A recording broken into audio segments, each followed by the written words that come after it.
Today, we are going to be looking at 5 different apps for the UDL classroom. And our first update actually comes from one of our sponsors. This live stream is sponsored by Hapara and Viewsonic.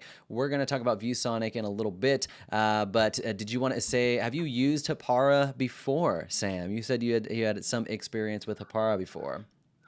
I have. Actually, I was chatting with Jake a little bit before the show, and it sounds like we have very similar experience. I was like Jake, also on, I think if I heard him correctly, on basically a team of teachers that were demoing Hapara to see whether or not they wanted to recommend it for their school. And I did end up recommending it, and my school purchased it because I found it to be an invaluable tool. And funny story about Hapara, actually. So Hapara has been a longtime sponsor supporter and sponsor, but supporter of New Edtech Classroom. And they actually did our first sponsored live show ever. So for those of you in the audience, sponsored live shows and things like that, sponsored videos are a main way that we're able to basically do this work. And Hapara was generous enough to be our first ever sponsored show. And on that show, I was demoing some of the features of Hapara. And if you're not familiar with it, it is kind of like a central management system for managing all the technology in your classroom. It is awesome. It's the kind of thing where once you have it, you're like, how did I ever possibly go without it? It brings order to the chaos of teaching with technology and having students on computers. And one of the features is that you can freeze student computers. And so I tried to demo this in a live show, and it just went totally bananas. I froze my own screen as I was in the middle of streaming, and I literally could not get it to work at all. So it works that well. So I had to shut down the live stream and end up starting it again. And all these folks from Hapara were on the back end watching it and stuff. They're like, no, don't hit the button, because it works so well. So that was funny. My little anecdote about Hapara, but Hapara has, they came out with an update now about 2 years ago. It says a smart artificial intelligence powered filter that can be deployed at the admin level, which is really powerful, really cool. We did a live show about that. And they also have a relatively recent update as well called the digital backpack. And so we brought on Rich Dixon from Hapara today to chat with us about that. So Rich, welcome, and love to hear a little bit more about the digital backpack. And obviously you heard us in the beginning, we're talking about tools and how they can support teachers that are looking to make lessons more open and accessible. So we'd love to hear a little bit about that as well. Excellent. Well, it's great to be here. Thanks so much, Sam and Tom. Really appreciate it. The Student Dashboard Digital Backpack, as you mentioned, is the newest addition to our product line. And it has a couple of really unique components. First is it's a streamlined experience for all learners who use Google Classroom. It's a one-stop hub for students to log into rather than having to go to Gmail to check for some notifications, Classroom for some others, try to root around in Drive and not get distracted. We know how that can be sometimes.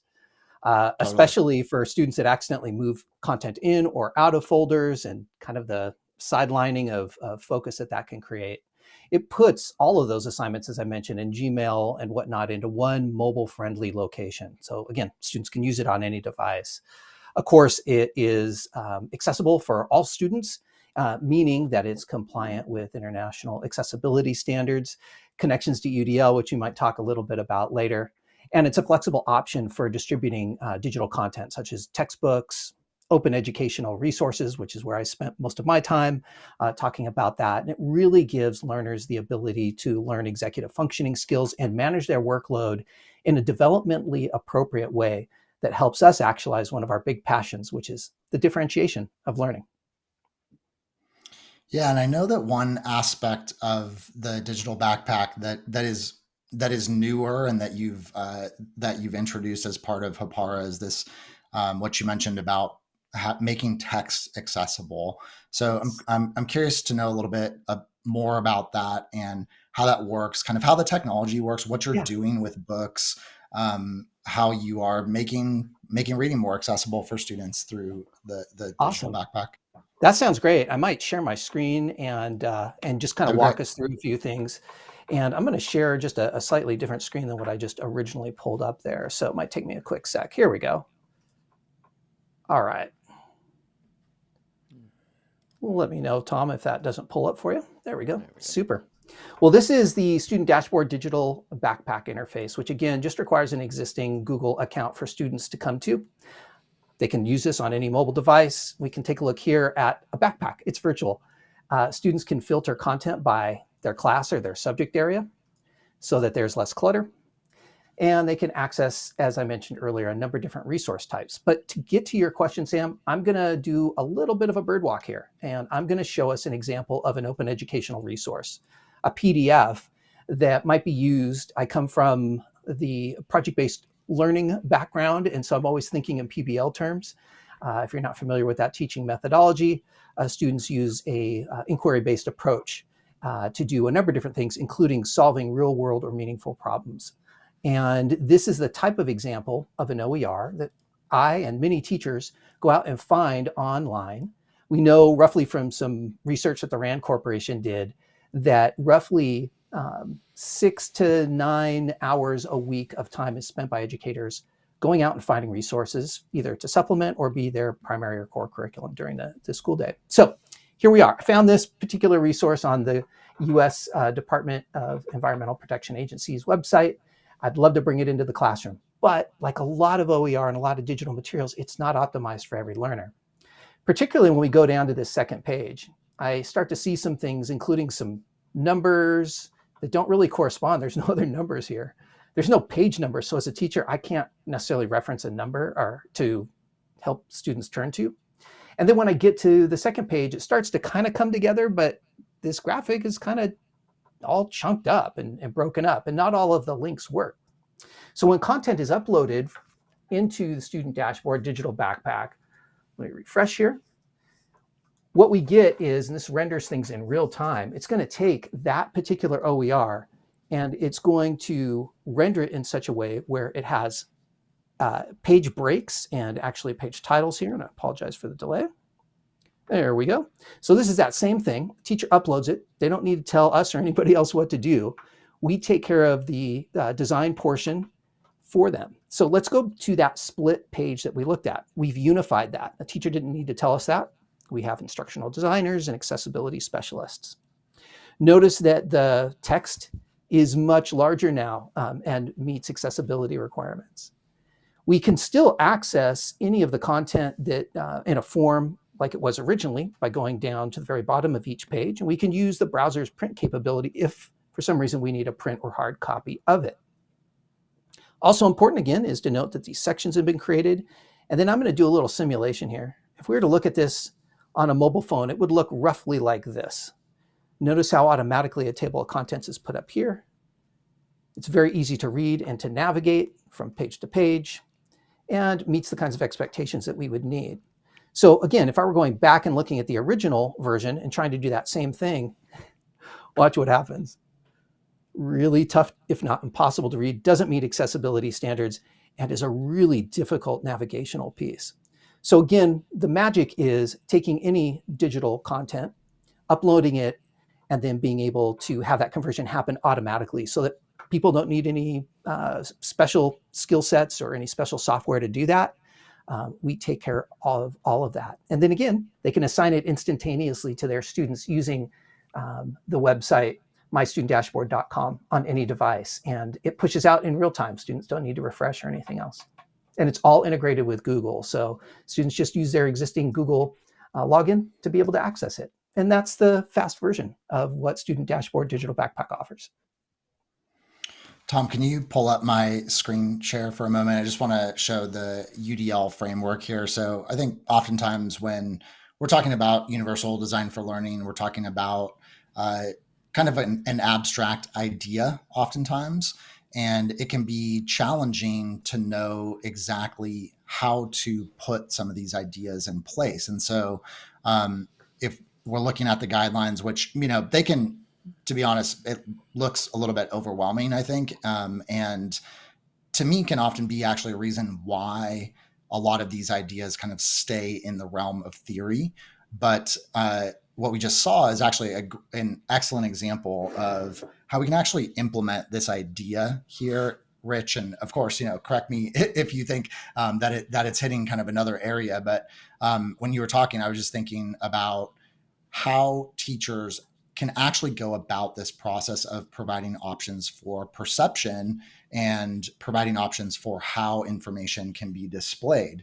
And one of the things that Tom and I talk about as well, and in regards even to like a very common example of kind of altering how information can be displayed, is just the ability to add closed captioning. That is the type of thing that is not just for someone who has a particular learning disability. It actually is something that helps make information more accessible to everybody and can be useful and can be or it makes a text more accessible for anyone really who's accessing it. And so I just love to see that this kind of work is also being done with OER. So for those of us, or those of you in the audience, if you're not familiar, OER is Open Educational Resources, right, Rich? That's what it stands for. You Open did a great Educational job Resources. with that. Yeah. Resources that are digital, that are licensed to be able to be remixed, copies Right.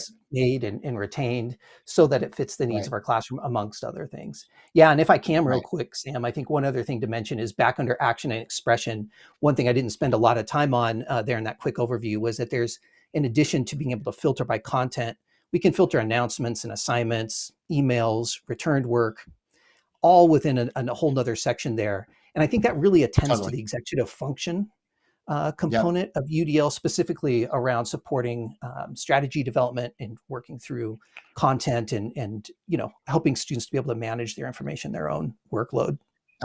Absolutely. Yeah. Tom, could you go back? I want to show that again. So this is another area that I think is so challenging to know, well, how do we actually scaffold executive functioning?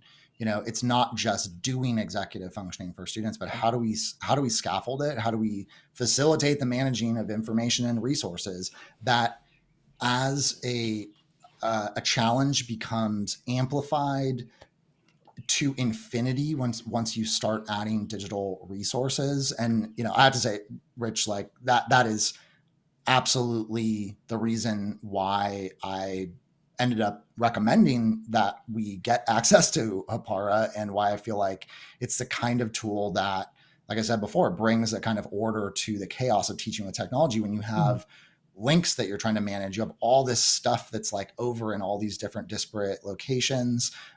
It does a great job at this aspect of scaffolding the management of information. It's not that it does it for students, but it makes the massive world of like open internet a little bit more contained and smaller, and I think helps make technology more of a reality for more teachers to use, particularly any teacher like myself when I was using technology, who is sometimes nervous about how are we going to manage all this stuff, and how are we going to make sure that students are doing appropriate things. I know that's not what we're talking about with Hapara, but that's another aspect of it too. So Sure.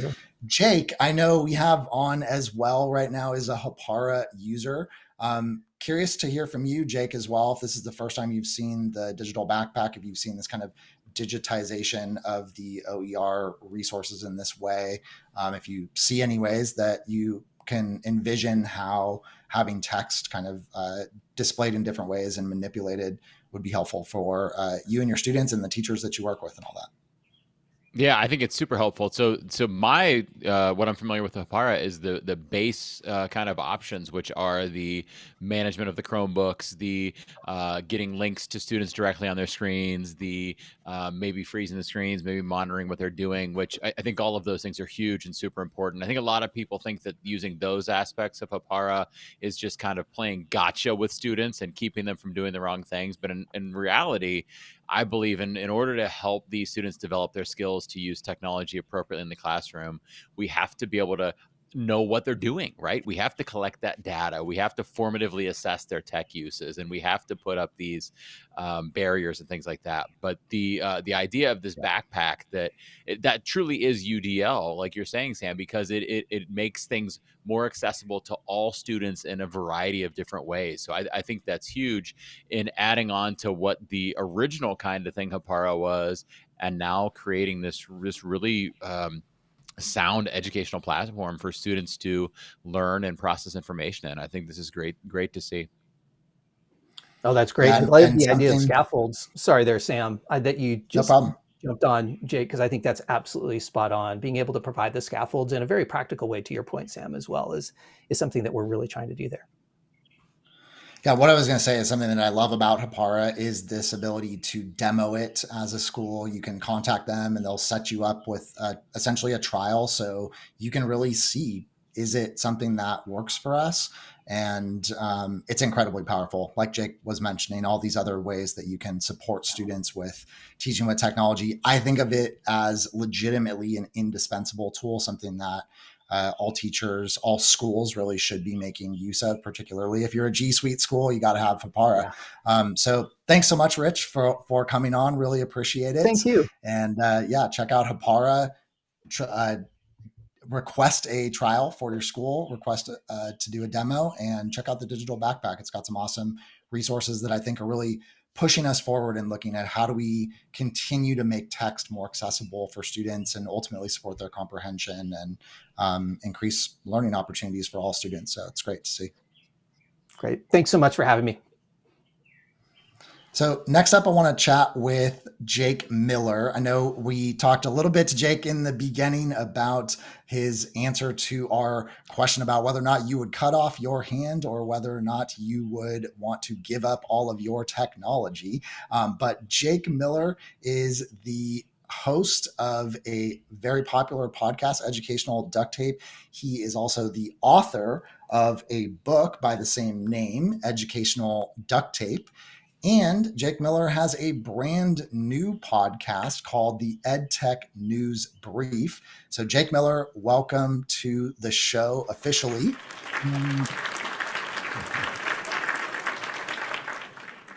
I love the cheers. Why did you decide to start it?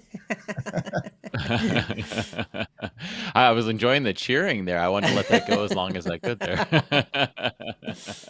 So first, as you mentioned, was educational duct tape. And my idea with educational duct tape was to have these discussions with educators about how we could use educational technology as a tool in our classroom, just like duct tape. Duct tape we use as a tool to fix things, to solve problems. We don't, wake up and think, today I'm going to use some duct tape. We think, today I'm going to do whatever is on my plate for that particular day. And oftentimes duct tape is a tool that helps us with that. And I think that educational technology should be the same way in our classrooms. We shouldn't necessarily be using educational technology every day. We should be seeking to achieve some certain learning standards or objectives or utilize some pedagogy in our classroom. And a lot of times these educational technologies are great tools for doing that. And some days it's different tools. Some days it's duct tape, some days it's a hammer, some days it's a saw, some days it's a drill, right? So that's what educational duct tape is. And then a couple months ago, I was thinking, my goodness, I'm having such a hard time keeping up with all of the technologies that I talk about on educational duct tape. We might talk about formative assessment, and I go to talk about GimKit and BlueKit and quizzes and Quizlet.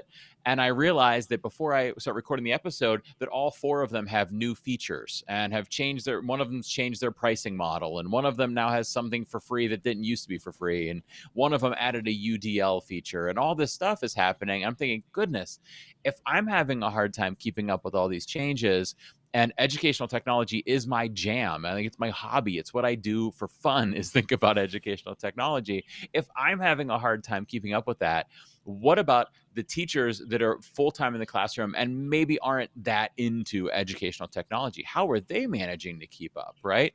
And so that's where the EdTech News Brief came from. So I started this podcast about a month and a half or 2 months ago to be the news for educational technology, essentially. I listened to a couple different podcasts myself to get my actual news, my news in the world and in our country and in politics and things like that.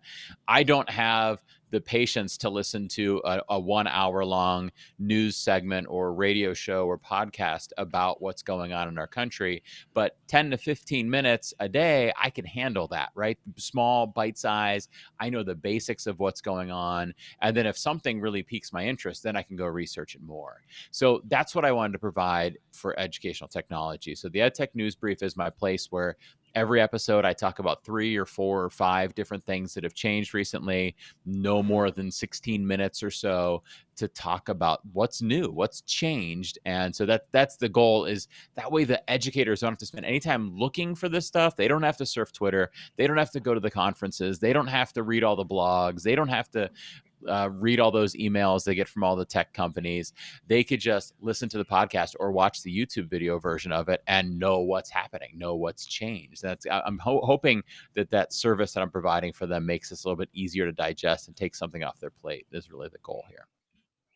I'm realizing as you're talking about it that really what you're doing is actually what you already are kind of known for on Twitter, which is essentially curating information, which, by the way, I have no idea how you have the time to do that, and like teach full time still and also host a podcast and stuff. But I always know I can go to Jake Miller's Twitter feed to find curated information about updates, about what's new. Like if you want to know what is going on in the world of EdTech, you go check out Jake Miller's Twitter. And I mean, I think that's like one of the main things that you're known for. And you're right, even doing that, I mean, of course, on your end, we're talking about a whole lot of work to do that. But even as a user, you have to kind of go through it and look through and find things. So you're right. What you are doing on your new podcast is really even condensing that and consolidating that. And you're also, what I love about it is that you're picking the stuff that's really impactful. It's not like, oh, there's this new, this new bell and whistle thing that is kind of like, whatever. It's like, did you know that you can do this in this program now, that this actually has an impact? Tom and I are already using, things that we learned like, wow, what, you can do that? That's awesome. So it's been super helpful just for us to be able to hear about these, important, impactful updates. I'm blown away by your ability to go out and find that information and stay up to date with it, and thankful for you that you're doing it. So I know you have some updates to tell us about today that you're excited about, that you think can also support with teachers who are looking to make lessons more open and accessible for all their students. So what do you got for us? Yeah, we'll share a few different ones that I've been excited about in recent episodes. So this first one, I've been trying to bounce back and forth in the show between sharing about things that Microsoft is doing and things that Google is doing, because some of my listeners are Google users and some of my listeners are Microsoft users. And I think other listeners have the ability to kind of pivot back and forth and use both things if they want to. I think it's most important that we don't just commit to a certain tool, but instead we stay aware of what tools are available, and we change when it's time to change. We don't want to be the person that's still trying to rent DVDs at Blockbuster when Netflix is the thing, right? We want to be aware of what else is out there. So I try to share about lots of different things and synthesize it, keep it small. So one of them I'd like to share about, and I've got a little a picture of it here, is called Reflect in Microsoft. So Microsoft added Reflect in a while back, and it asks these questions. The teacher creates these, that kind of clicks a button to have these prompts show up for their students in Microsoft Teams, and it just asks the students how they're feeling today. So we think about universal design for learning. A key part of that is our students' social emotional health, right? Our students feeling cared for, feeling okay, and us knowing when they need some kind of support from us. So these Reflect questions just simply ask them, how are you feeling today? Fill in the blank. Are you excited? Are you comfortable? Are you energized? What is it? And there's a list of other options they could choose there. And you could see, by the way, down here at the bottom, there's also a tiny little button for the Microsoft Immersive Reader down there. So again, universal design for learning, kids can click on that and have this whole screen read out loud to them if maybe this picture and this format is not the best way for them to get this information. But then once they respond, we then see, as a teacher, we see a report of how they're doing on these different things. Well, how is our class is doing, right? How is our class feeling? And we'll know, here who is who, right? But we first see this summary of the whole class. But then we know these 2 students here, we definitely need to check in with, and these 3 students we probably need to check in with too. But now I know I don't really have to worry about these other 22 students here, but these 5 students down here, I do need to check in with. So I see this class data, but then on the other end of that, the students can also see their data historically over time. So this student can look and go like, look, for the whole last 9 days, actually for the last 5 days, I've been feeling really well, but those 4 days prior to that, I wasn't doing well. What was the cause of that, right? Was I maybe not getting enough sleep, or was something going on at home, or did it have something to do with the weather, or was I sick, or what was going on? But if the students can kind of self-assess and reflect on that, be a little bit metacognitive about it, right? And think about what caused these things, then they could really improve what they're doing. And then the new thing that I was sharing in that episode that this was in, is that you can now do this within OneNote. So if you're a Microsoft user, and by the way, this is a free thing in Microsoft. So even those of us who maybe are Google schools could potentially use Microsoft Reflect in their classrooms to do that piece. That's an option that's out there for you. But now if you use OneNote, which is one of Microsoft's tools, you see at the bottom, you can embed this same kind of idea directly into your OneNote notebook. So you give the kids the information, and then you ask them to reflect on how well they understand something, right?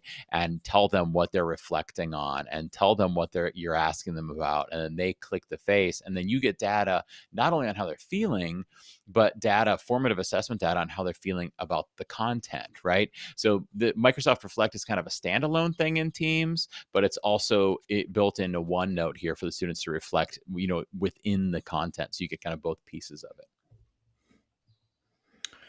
Yeah, it's really interesting. I think the piece about the students being able to go back and see a running record is, to me, what is really powerful about that. Because again, in the conversation that we were having with Rich, it can be, I think, quite difficult to know how do we do these types of things in a way where we're actually helping students take ownership of those types of activities, whether that's executive functioning and kind of managing your own information, or in this case, self-regulation and being able to manage your own emotions. And it can be, I think if that was something that maybe the info was just going straight to the teacher, that is less powerful in terms of actual becoming more self-aware of your own kind of emotional patterns. I mean, I see people, I bullet journal, and I watch videos about bullet journaling, and there are plenty of people that track on a daily basis with these intricate line graphs their emotions over the course of months and years, ultimately, to look at it and kind of look at, how are my emotions changing and how do I feel? And the whole purpose of that as an adult is to be more reflective and aware of your own emotional state. So I think to get students to start to do that and kind of look back at patterns and, what might have affected that, or, what's changing in my sort of emotional state. I think if it's making me think that if that could have some element built into where you were having students proactively use that as a reflection tool, then it really increases how powerful it can be in the classroom. So that's cool, and cool to hear that it's free for anybody to use. So I'll have to check that out. Yeah. Thanks, Jake. Yeah. By the way, I'm watching here on screen here, and I'm looking at Skeletor looking suspiciously over my Skeletor right here, looking suspiciously over my shoulder. He's keeping an eye on me there. I just noticed that. We both have different figurines and stuffed animals and stuff in the background. All right. So I know you have another one. What is your second app update the teacher should know about? Yeah, so one of my very favorite tools in educational technology is Flipgrid. It's been at the top of my list now for, I don't know, 7 years or however long since it came out. Such a great tool because it lets us hear from all of our students, right? And it lets us see all of our students. They could respond with video, they could respond with just audio, they could put text on the screen, and then they added more things, right? Like they could screen share through it, they can put images into it, they can do all kinds of stuff in Flipgrid. But they're one of those platforms that just continues and continues to improve. So some of their most recent improvements were in Flipgrid Mobile.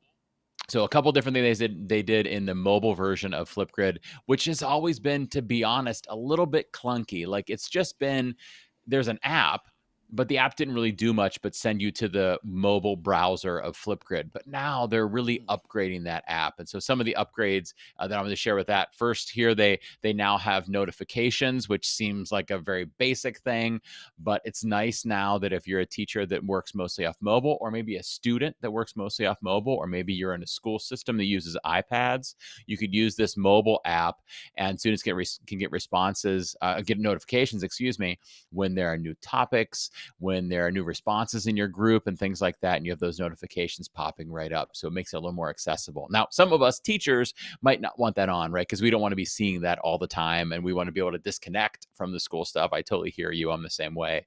But if mobile is the way you operate or your students operate, this is super powerful for that.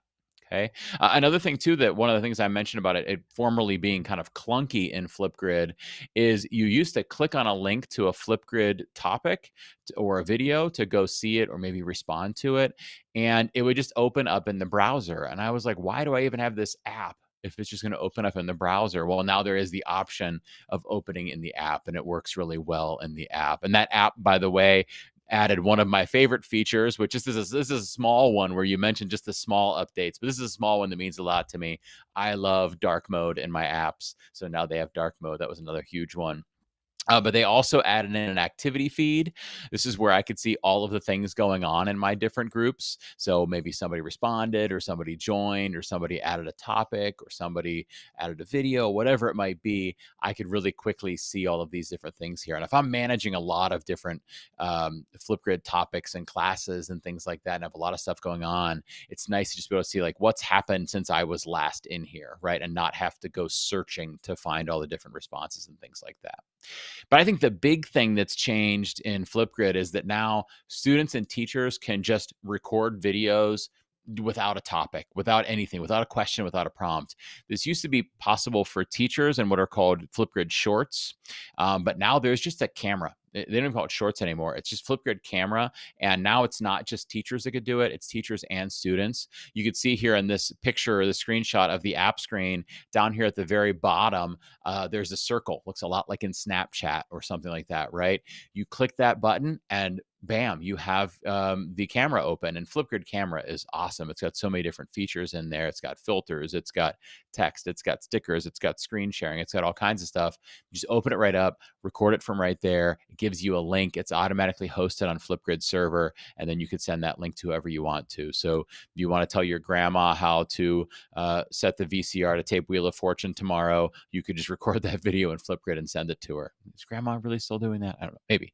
And this also works in the regular Flipgrid experience too on the web, except I don't see that circle. I see a camera button up here at the top. I just click the camera and we'll see the camera open up right there, and I can start taking my video right from there. And again, like I said, lots of different options here, right? I can mirror the video. I can go mic only. I can upload something. I could record my screen. I can bring in these different effects. I could bring in a special backdrop and things like that, and kind of green screen myself in the different areas, all here. And again, Flipgrid, totally free. And this is a huge update. I think that I was really excited about when they added this ability for students and teachers to just record videos whenever they want to, just like that. Just like that, automatically hosted, send it out, easy peasy.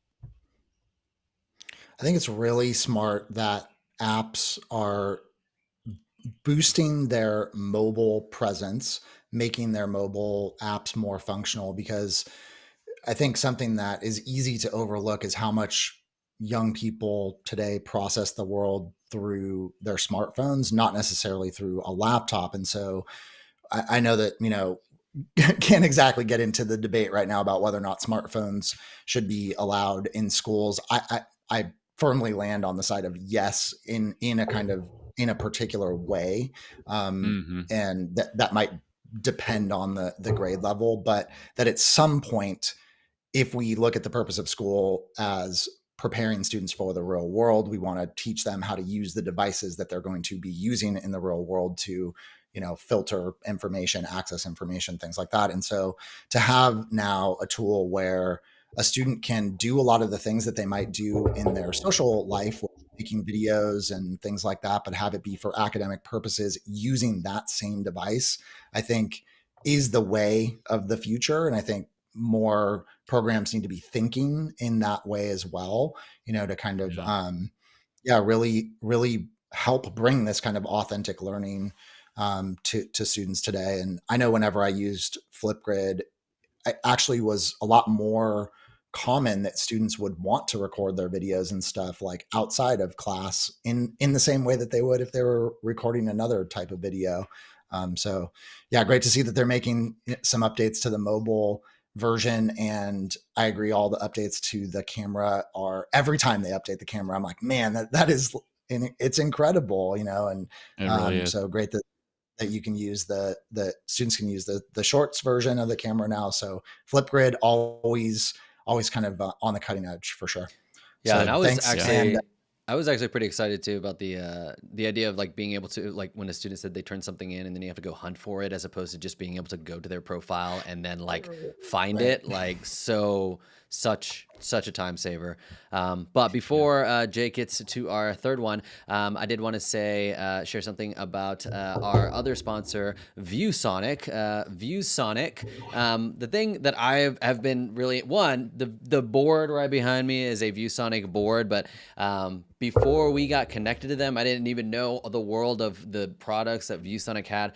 And they have this whiteboard that's actually become my go-to whiteboard. And you don't need a Viewboard to use it. They have a browser version, they have an iPad version, they have a Windows PC version, and it's got so many cool things, particularly if you're a math teacher, all sorts of different math manipulatives. You can do all sorts of like movements of thing all over the place. You can create almost like different slides and embed different types of things in there, like videos, and you can see these different math manipulatives that they have going on right here. They've got immersive reader like built into the whiteboard app, which is super cool. And then if you have a view board, they can have like multiple spots and have multiple students at the view board working at the same time, which you used to not be able to do because the board doesn't know who's touching where and all sorts of stuff. So pretty cool interface. And like one of the things that's really cool too is like students can take a picture of their work and basically like throw it up to the board. So if you have a mix between students working on paper and doing stuff and virtually showing it on the whiteboard, it's helpful for that as well. And it's actually, whenever I've been flying lately, like usually when I go fly, I I'll download a bunch of YouTube videos and take a lot of notes on them on things that I want to learn. And I used the iPad version, and actually last time I flew on a plane, I went to go see Sam at Q, and I had all these notes about stuff that we wanted to do in the business inside of the whiteboard app that I used on the mobile device. So check out Whiteboard. It's free. They have some features that are a part of the Entity account, but if you're a teacher, you get the Entity account complimentary. And so you can go to Whiteboard and then you can just click try it now. I will put that in the chat right here for Viewboard. But thanks so much to my Viewboard and Viewsonic for sponsoring us. And Jake, what do we got next on the docket? I'm geeking out over that view board. I've never gotten to play with one of those. I need to have one of them behind me. I'm gonna have to remove Skeletor so that it goes right there. I'm glad you popped in with that because I had to plug in my computer. Every teacher that saw the battery dying thing pop up on my computer while I was talking is like, "Been there, man." I saw that too, and I'm like, we'll see how long this actually, if he even makes it through the Flipgrid announcement. That was a well-timed ad read right there for sure. So the next one I want to share about that I was super excited to share on the Edtech News Brief is this course from Canva. And it's not an update to what Canva offers within the tool itself. It's literally just a course. And the reason that this is amazing for me, and this kind of goes to what you were saying earlier, Sam, about me always sharing from a teacher perspective, right? Somebody from on the outside looking in, thinking about educational technology, but not knowing what it's like to be in the classroom might be like, yeah, it's great that there's a course, but who really cares, right? What we're cared about is, what does the app do? Well, a teacher knows that if I'm going to suddenly start using Canva with all of my students, I need a way for them to learn how to do it, right? And that's just more lifting work on the teacher right there. So if a course is provided that does it, that's huge, because then the teacher could just send the students in there and the students can learn and then start using it for their class, right? This teacher is supposed to be the expert on their curriculum and on how to teach students, not necessarily on how to use Canva. So if a course is provided, especially a good one like this one, then that's huge. So Canva is free for all educators. There's a special Canva EDU account you could use, free for all students as well. And this course is also free for all students to use. You could see very well rated, as we could see up here at the top of the screen. And we can see there are 7 different lessons in here: searching and editing elements, uploading and editing media, recording yourself and your screen also is in there too, adding and styling text, editing photos, adding animations, and using different apps in there. I think under the apps, we'll jump into it in a second, see all the different apps that are in there. But you can see for each of them, there's a video lesson that plays on the left, and each of those lessons are 2 to 5 minutes long. So they clearly know the attention span of a student. There's no like 50 or 15 or 20 minute long video in here. They're all like 5 minutes at the most. So they watch these and then they go into the activities, and the activities are what really wowed me. So we get into the activity. So I'm in the lesson 1 activity here. I click start activity, and we'll see it's going to open a new screen up here, and it opens up a Canva project that the student then does their work right inside. And you can see the first is a title slide, the second tells them what to do, and then they start actually doing it, right? So here on the left, I have this GIF, or GIF, you might say. I'm going to say GIF, that shows what they're doing here. Actually, it's a video, and it's not a GIF or a GIF. It's a video. I click on the video and play this little like 20-second video, and I do that thing: add a line, change the line color, change the weight. And then I learn how to make shapes on this one. Watch the video, learn how to add a square, change the colors, resize it to fit the square of the page. So you can see it really walks the student right through doing all of this, and the students actually make things as they go. We could see here, the things I want to look at here is under apps. Those apps in there are, let's see, use apps. I'll stick with lesson here. There it is. The draw app, the QR code app, the YouTube app. And under photos, I think they learn how to remove the background from their photos too, I believe, right? Crop photos, use the background remover, apply photo effects. So I think a really cool idea would be to use this right at the beginning of the school year for some maybe like time filler, like the kids work on it for 15 minutes every day or something as they finish their work. And then by the second week of school, kids can start using this for projects for class. And the nice thing is that Canva, visual, text, audio, video, all built in there. We were talking about UDL. It's all right there in the way that they show their learning. And then this course, I think, does a really good job of bringing UDL into it, because students can work at their own pace. They could rewatch the videos. The videos have captioning in them. They could slow down the videos, right? They could try things out while they go. And then they get these bite-sized little videos inside of the activities as they're going through it. So I think there's a lot of potential for using this in the classroom for students to master the use of Canva, so then they could use it within your classroom. And I think that'd be really cool to have them using it for that in their classroom. And I don't know about you guys, I'm a huge Canva fan. Yeah, I'm like seeing that, because I used to tell teachers to have students go to the tutorials that are actually not for students as a way to learn how to do it, because a barrier for teachers bringing creativity apps into the classroom is like, I don't know graphic design, and I think actually, if we're going to have students make graphics, we should teach them something about graphic design. Part of that is about presenting your information in a creative way, but also doing so in a way that, people would in the real world and all of that. So yeah, that is awesome. Love that. Again, piece of information I'm totally going to now take from you and disseminate to other folks. So thanks so much for that. But yeah, that's great. I did not know about that. I'm really excited about that for sure. Yeah, and that's another All thing right. that I found just by like being the guy who thumbs through Twitter and looks at all these different updates and things like that. Right. And I'm like, if I'm putting all the time in doing this, and I find these gems every now and then, I might as well create a place where I could share these with people so that they know about these different gems, and so they don't have to go search through all the noise to find it. And that's kind of my goal. Now, I know this next one is for Google Docs, right? And Google Docs, actually, they've rolled out a lot of cool features. And Google Yeah. Docs, I think, a tool that a lot of teachers are using, but maybe don't know about all these cool things that you can do. And actually, they just recently kind of rolled out with a whole new set of awesome features. So, what's new in Google Docs? Yeah, so I'm definitely in a upcoming episode of the Edtech News Brief going to have to dedicate a lot of time to all the things that are happening in Google Docs, because there's a lot of changes coming, and there's a lot of changes that have already rolled out too.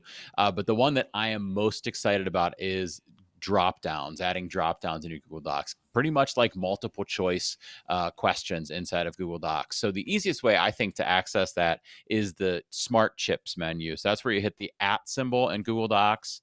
And let me switch over to Google Docs here. Hit the @ symbol, and I see this thing pop up. I could tag people. Hey, there's you, Sam. Look what a coincidence.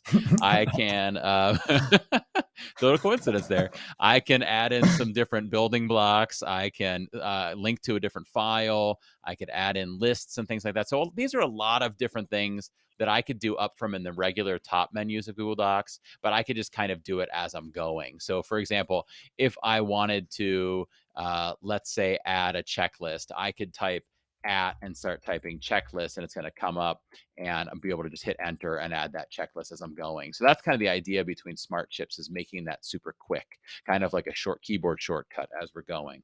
But the one that I'm the most excited about is at the very bottom of the list. They buried it down here. It is drop down. And you can add drop down, I believe, under insert as well, but we'll add it from here.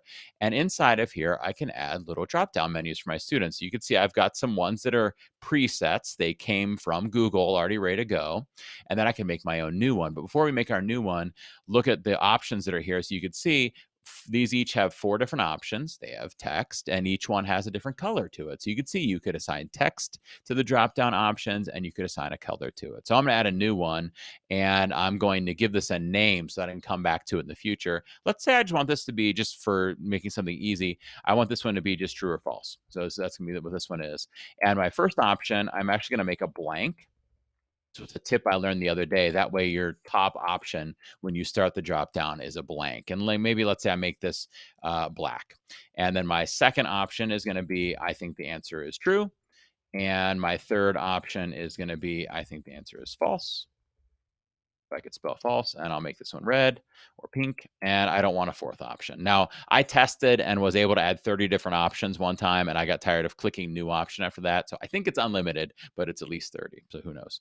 And then if I save it, now you see I have that drop down there. Now you see it's black because I selected my first option to be black, and it's blank because I selected my first option to be a series of blanks. If you don't, then your first option for this example would be true. So I like the idea of it starting with something that's not one of the options, a blank, or some people put in some hyphens, so they just see some dashes there. But then I can click the drop down and select true or select false. Now you can see I can add or edit the options because I'm the teacher.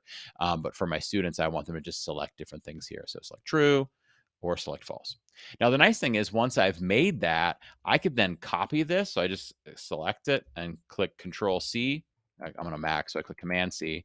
And now if I go down a couple lines, click Command V, there it is again. And now I could, so if I'm making, let's say, a worksheet or something like that, I can put in those different options and have them there. But I also saved it. So I can go Insert, let's see, where is drop down? There's drop down, insert drop down. And now we see in my list is that one that I already made. So I can add it that way as well. See, it starts with that blank, but it has the true or false options. So really awesome for rubrics, for activities, for management of like a learning cycle. I'm starting a new role next year as a personalized learning specialist. And if all students' learning is personalized, then the teacher's going to need to be able to keep track of that stuff, right? So the students can use drop downs to communicate where they're at in a process with different tasks.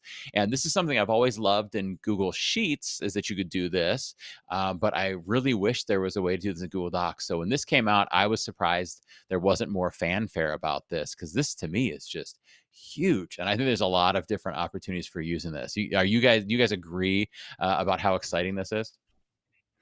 Yeah, for sure. We've actually been including Google Docs in a lot of recent videos. We just did a video about accessibility tools and like all the surprising accessibility features in Google Docs. We did a video with John Soash recently about exciting Google app updates, and a lot of that was like, wow, look at the stuff you can do in Google Docs. So yeah, I actually wasn't aware of that update either. And so the drop down is definitely a game changer. You are going to have to do a podcast episode just all about Google Doc updates, because I feel like it's a commonly used tool that I think, similar to so many other tools that teachers have started using or use, because you don't have a lot of time to figure out like, what are all those, what does all that mean, that most people do not know that these features exist, and certainly don't know about the updates. So we look to you, Jake, to give us those updates, and yeah, really exciting. I want to quickly show a GoFundMe page that we are excited about. So this is something that we're going to be doing new on our live shows. We're going to just be looking for different opportunities to support people in the community who are involved in the work of innovation in education in some way. And Tom, if you have the link, if you could pull that up. So I just so happened over the weekend to be chatting with a woman that I met at a retirement party for a teacher in my community. And she had no idea that I had a show or anything like that. And she just was telling me about her granddaughter who had been recommended to this program at UC Berkeley, which is a Pathways to STEM program. And she's only 9 years old and got recommended to do this program over the summer. And was just telling me about it just because she was so excited about it and just wanted to tell me all about it. So I was curious. I wanted to know about the Pathways to STEM. And so we got to talking, and she's like, oh yeah, we also have this GoFundMe page and all of that. So we wanted to share it with you all to let you know about this. And we're going to drop it in the comments as well. So we are in a moment as well going to be making a donation to Jocelyn's Pathways to STEM GoFundMe page, just because I can't do that right now. While I'm, we should have had that better planned, Tom. We should have been able to pay on air. We can probably manage that in a moment, but wanted to share this with everybody to see if we can try to get some folks from the community. Any little tiny bit would help Jocelyn to be able to attend Pathways to STEM at UC Berkeley. 9-year-old girl who is already excited about applied technology, and we're really excited to be able to support her. So we're going to be making a donation, and if anybody is compelled as well to support Jocelyn, then we'd love to see that. And if you are watching and you have anything like this that you see or that you personally know of that you want to bring to our attention, this is something we're going to start doing on our live shows to make sure that we're supporting, again, people in the community, students, teachers, anyone who is involved in innovation in education. So good luck, Jocelyn. And if anyone in the audience wants to help support, then thank you in advance. So we're going to get to our live Q&A that's exclusive for our live members in just a moment. But I want to make sure that you know that you can go right here and watch a video from Jake Miller's last broadcasted podcast, the Edtech News Brief, on his channel, if you want to check that out.